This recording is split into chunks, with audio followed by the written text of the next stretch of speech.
دوسرا کام یہ کرنا ہے کہ نظر کی حفاظت کرنی ہے.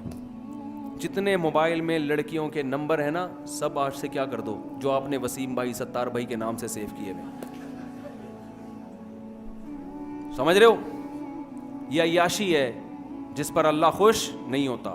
اللہ نے جو ایمان والوں کی صفات بیان کی, اس صفات میں یہ کہا کہ اپنی بیوی کے علاوہ کسی اور سے تعلق قائم نہیں کرتے. جو بیوی کے علاوہ کسی اور راستے کی طرف جائے گا, اللہ کہتے ہیں میری حدود کو توڑنے والا ہے, یہ اس کو آخرت میں سزا ملے گی. اور اللہ نے بیوی کے معاملے میں بڑی وسعت دے دی. انگریز کہتا ہے ایک بیوی رکھو, دنیا دار کہتے ہیں ایک رکھو. اللہ نے کتنے کی اجازت دے دی؟ 4. یہ اللہ نے اجازت دی ہے, اس میں کسی کی نہ سنو. آپ بولو جب میرے خدا نے اجازت دی ہے تو قوم میں کیوں کسی سے پرمیشن لوں بھائی؟ یہ بڑا مسئلہ ہے. آج کل لوگ کہتے ہیں ابا سے پوچھ سکتے ہیں, بیوی سے پوچھنا. بھائی خدا نے جب اجازت دے دی, دیکھو محلے کا ایک دادا ہے, وہ بیٹھا ہوا ہے, لیاری کا کوئی بڑا دادا بیٹھا ہوا ہے نا, ایسے بیٹھا ہوا ہے لیاری کا بدماش, کوئی بھی بڑا بدماش. آپ کی جیب میں بٹوے میں 100 روپے پڑے تھے, آپ کو ڈر ہوا کہ یار کوئی چھین نہ لے مجھ سے. اس بدماش نے بلایا, بولا یہ 100 روپے رکھ, میری طرف سے بھی 100 روپے. اب گھبرانے کی ضرورت نہیں, یہاں سے چلا جا. اب بھی آپ گھبرا رہے ہو یار, تو بدماش کو غصہ آئے گا, بولا اب کس سے ڈر لگ رہا ہے, سب سے بڑا بدماش تو میں ہوں. اب اگر تجھے کسی سے ڈر لگ رہا ہے تو اس کا مطلب میری تو انسلٹ کر رہا ہے, ایسا ہی ہوگا نا, اس کا مطلب تو میرے سے کے علاوہ کسی. تو دنیا میں جب کوئی بدماش میں اتنی غیرت ہوتی ہے, وہ کہتے ہیں میری بدماشی کے ہوتے ہوئے کسی کی بدماشی نہیں چلے گی. تو خدا نے جب آرڈر دے دیا کہ تم 4 کے حقوق اگر ادا کر سکتے ہو, برابری کا معاملہ کر سکتے ہو, تو میری طرف سے تمہیں پرمیشن ہے. اب کسی سے پوچھنے کی بالکل بھی ضرورت نہیں. اب اللہ کو کسی اور سے پوچھنا بالکل بھی پسند بولو نہیں ہے. لوگ آپ کو نکاح سے روکیں گے, اس کی وجہ سے آپ زنا میں پڑو گے, تو یہ لوگ جب زنا کا اللہ آپ کو عذاب دے گا, اس وقت یہ آپ کو اللہ کے عذاب سے نہیں بچائیں گے. جب انسان حلال میں زیادہ آتا ہے تو حرام کی رغبت ختم ہو جاتی ہے. دیکھو ایک آدمی صبح 4 پراٹھے کھا لے, اب اگر اس کو کوئی یہ کہے کہ یہاں سے پراٹھا چوری کر کے کھا, وہ کہے گا بھائی ڈالوں گا کام ہے یہ, اب چوری کرے گا وہ. لوگ اس کو کہیں گے نا ہم تجھے 20 روپے دوں گا, تو میری طرف سے ایک پراٹھا چوری کر کے اور کھا لے. وہ کہے گا یار میں نے اپنے پیسوں سے جب 4 کھا لیے ہیں تو 5ویں کی کیا گردے میں داخل کروں میں, اس کو پھیپھڑوں میں جگہ بناؤں کیا میں اس کی؟ نہیں آئی بات سمجھ میں؟ تو حلال سے حدیث میں دعا سکھائی ہے, اللہم اکفنی بحلالک عن حرامک, اے اللہ حلال اتنا دے دے کہ حرام سے بچت ہو جائے, میری حرام سے کفایت ہو جائے. حلال اتنا دے دے کہ اس میں کافی ہو جائے مجھے کہاں روکنے کے لیے. اب جو نوجوان 25 26 سال کی عمر میں شادی نہیں کر رہے, وہ حلال کی طرف جائیں گے یا حرام کی طرف؟ تو بار بار دل چاہے گا. تو اللہ نے کہا بھائی حلال ہے یہ عورت تمہارے لیے, اس سے نکاح کر کے بیوی بنا کے گھر لے آؤ. کیوں وہ اپنے آپ کو ایک عذاب میں ڈالا ہوا ہے تم لوگوں نے؟ پھر اللہ نے کہا کہ اور دل کر رہا ہے تو ایک اور کر لو. 4 پراٹھے کھانے کے بعد میرے بھائی کوئی عورت خود بھی پیشکش کرے گی نا مجھ سے دوستی لگاؤ. آدمی کہے گا میں انسان ہوں, میں کوئی گدھا تھوڑی ہوں. کیا خیال ہے میں گدھا ہوں؟ تو ہمارے حضرت فرمایا کرتے تھے کہ ایک نابینا آدمی دعا مانگتا تھا, اللہ حور دے دے, حور دے دے نا. اس کو کوئی رشتہ نہیں دیتا تھا بیچارے کو, حور دے دے, حور دے دے, حور دے دے. تو کسی نے آ کے نا, وہ کوئی فاحشہ عورت آ گئی اس کے پاس, کون ہے بھائی کہ حور آئی ہوں.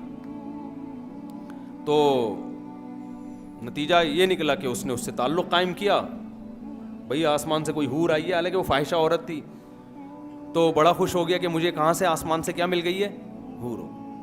پھر دوسری عورت آئی, کون آئی ہے, حور آئی ہوں. اچھا بھائی چلو بھائی, اس سے بھی دوستی لگا لی. تیسری, چوتھی, 5ویں, 6ٹھی, 7ویں. اس کے بعد ایک اور عورت آئی, کون ہے بھئی, حور آئی ہوں. کہ ساری حوریں میرے مقدر میں لکھی ہوئی ہیں کیا ہے بھائی؟ اور دنیا میں کوئی اور نہیں ہے جس کو حور ملے گی؟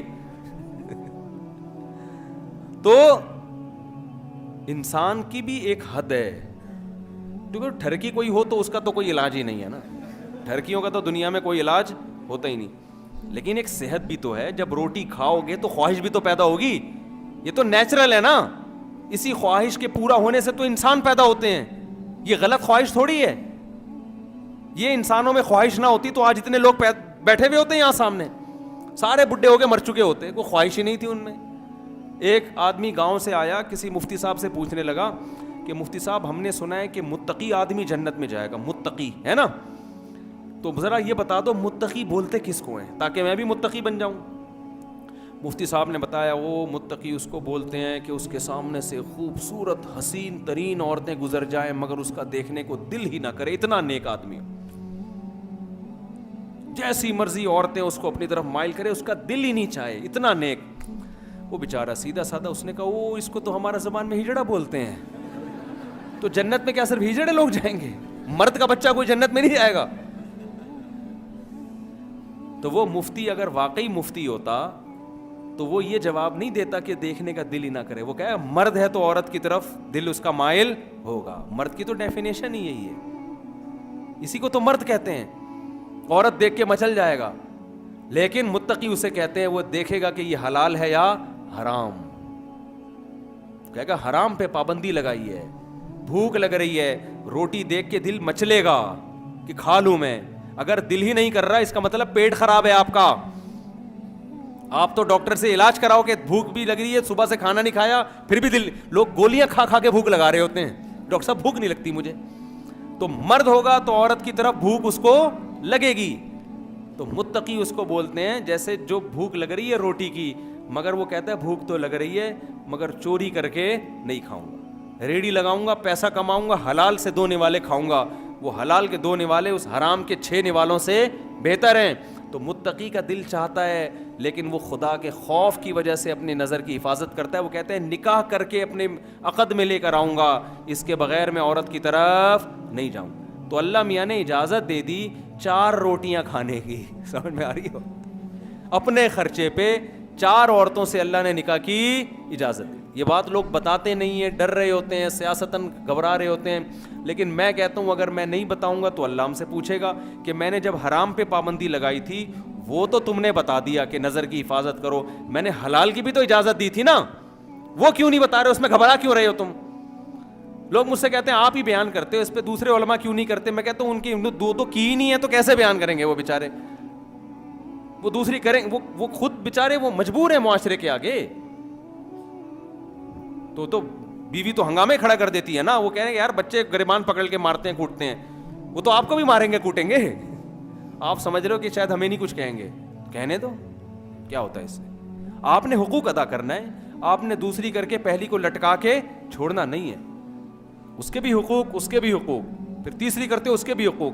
آپ کہہ سکتے ہو ہمارے پاس اتنا پیسہ نہیں, ہم 4 کہاں سے کریں گے, غریب لڑکیوں سے کرو. آپ کی آمدن 20,000 ہے, ایسی لڑکی سے کرو جس کے ابا کی آمدن 10,000 ہے اور 10,000 میں 6 بیٹیوں کو پال رہا ہے وہ, اس کی 4 اس جیسے آدمیوں کی 4 بیٹیاں آپ کے نکاح میں اچھا گزارا کریں گی, کیونکہ آپ اس کے باپ سے پھر بھی اچھا کھلاؤ گے. آپ اگر غریب ہو میرے بھائی تو آپ سے بھی زیادہ غریب دنیا میں پڑے ہوئے ہیں. سمجھتے ہو نکاح کرنا پیغمبروں کی سنت ہے, لڑکیوں سے دوستی لگانا شیطانوں کی, زانیوں کی سنت ہے. تو قیامت کے دن زانیوں کی فہرست میں اٹھنا چاہتے ہو یا پیغمبروں میں؟ ایک آدمی اپنے سیاسی لیڈر کی بڑی تعریف کر رہا تھا نا, وہ 2 نمبر لیڈر ہے, ساری دنیا کو پتہ بھی, میں اس کی بیان نہیں کروں گا, لیکن سیاسی لوگ تو اپنے ہی آدمی کی حمایت کرتے ہیں نا. بہت کر رہا تھا, نہیں وہ لیڈر بڑے اچھے بڑے اچھے. تو ہمارے محلے میں ایک بندہ کیا کہتا ہے دعا کرو اپنے بارے میں کہ اللہ تمہارا حشر اسی کے ساتھ کرے. کہہ رہا نہیں بھائی اللہ اس کے ساتھ میرا حشر نہیں کرے, اللہ نہ کرے میں اس کے ساتھ. تو اس کا مطلب پھر اچھا کہاں سے ہو گیا؟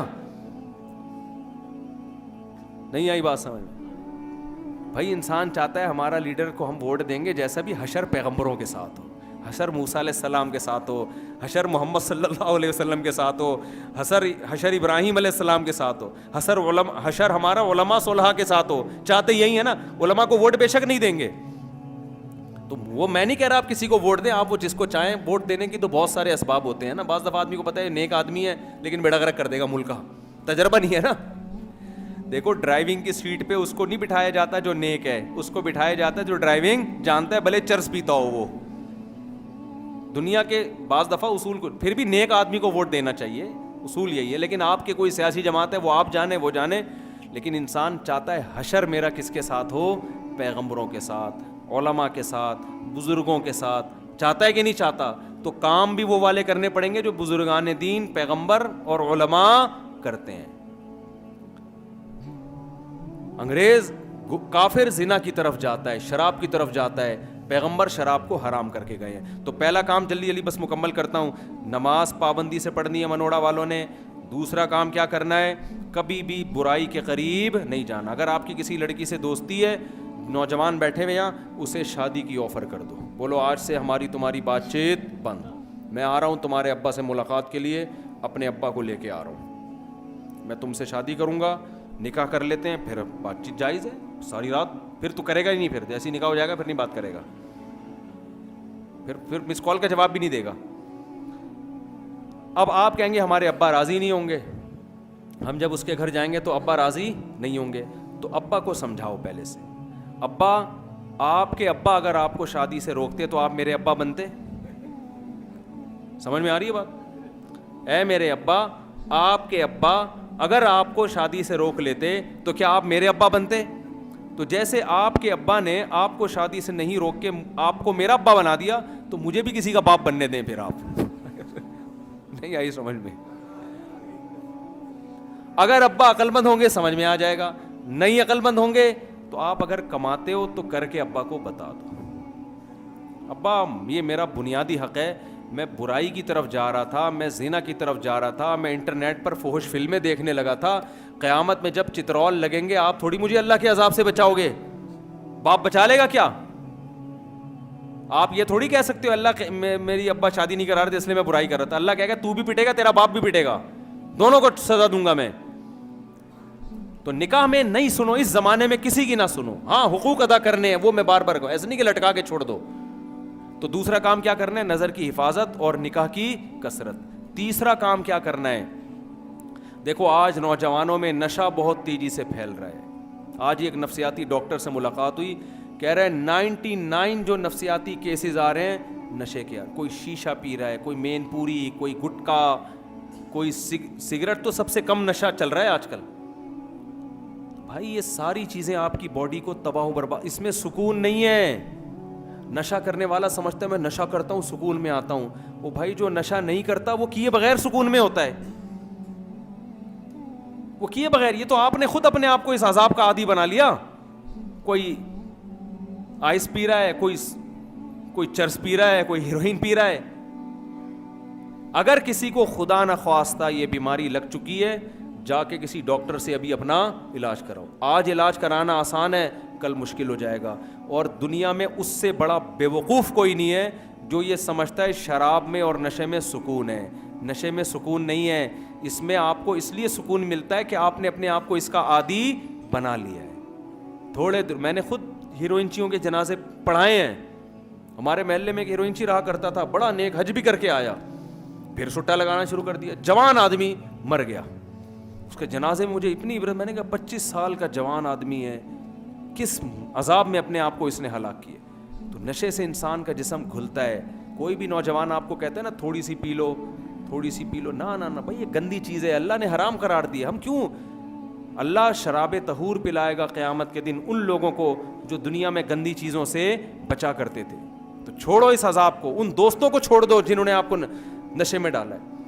آخری چیز جو ان چاروں پر عمل کرانے کے لیے, دیکھو انسان جس معاشرے میں گناہ سیکھتا ہے اس معاشرے میں توبہ کر تو لیتا ہے, توبہ پر قائم نہیں رہتا.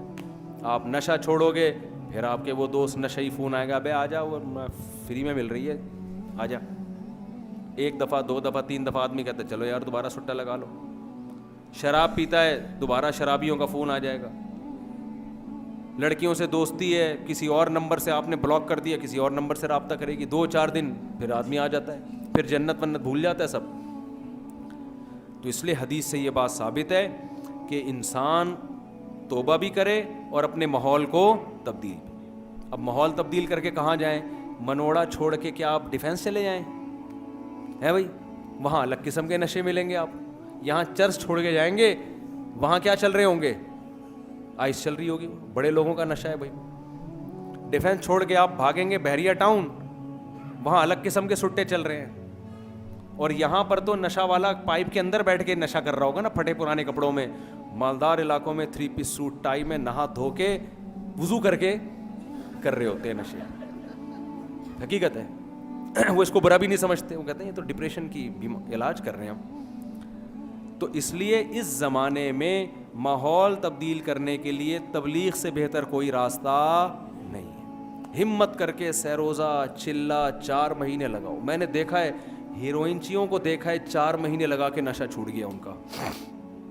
سمجھتے ہو؟ تو اگر آخرت کے لیے تھوڑا ٹائم ہم لگا لیں اللہ کے راستے میں, پوری زندگی ہماری اس بنا پہ تبدیل ہو جائے تو یہ گھاٹے کا سودا نہیں ہے. تو یہاں تبلیغ والوں سے, یہاں جماعتیں تو آتی ہیں نا, تبلیغ والوں سے رابطہ کرو. اچھا تبلیغ میں خشکی بہت ہے, کوئی انٹرٹینمنٹ تفریح نہیں ہے تبلیغ میں, اس سے نوجوان آدمی بھاگ جاتا ہے. جیسے آپ نے کوئی تقریر سنی لچھے دار, بڑا مزہ آیا, تبلیغ میں کوئی لچھے دار تقریریں نہیں ہیں. آپ جب جاؤ گے تبلیغ میں صبح صبح اٹھا دیں گے آپ کو, چلو بھائی نماز پڑھو, نماز پڑھ لیا آپ نے, کوئی مزہ ہی نہیں آیا. آپ نوجوان آدمی کہتا ہے یار یہ کیسے عجیب سا بوریت والا کام ہے. پھر فضائل اعمال لے کے بیٹھ جائیں گے, اس میں آپ کو تھوڑی سی پھر 6 نمبر بیان کریں گے, دین ہمارے اندر آ جائے, ساری دنیا کے اندر آ جائے, تو آدمی آہستہ آہستہ کیا ہونے لگتا ہے, بور ہو. کہتا ہے یار گھر پہ اتنا مزہ تھا, فلم آ رہی تھی, ڈرامے آ رہے تھے, موبائل دیکھ رہا تھا, واٹس ایپ پہ باتیں ہو رہی تھیں, ہر خبر.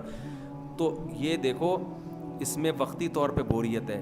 تھوڑے دن آپ نے ٹائم لگا لیا نا, ایسا چسکا لگے گا, ایسا چسکا لگے گا کہ آپ کو شراب سے زیادہ اس نشے میں مزہ آنا شروع ہو جائے گا. جب دل کی حالت تبدیل ہوگی نا, اللہ کی محبت پیدا ہوگی, پھر نماز روزے میں مزہ آنا شروع ہو جائے گا. پھر دل چاہے گا میں اللہ کے راستے میں نکلوں. تو ہمت کرتے ہو کہ نہیں کرتے؟ اللہ تعالی ہم سب کو سمجھنے کی, عمل کرنے کی توفیق عطا فرمائے. وما علینا الا البلاغ.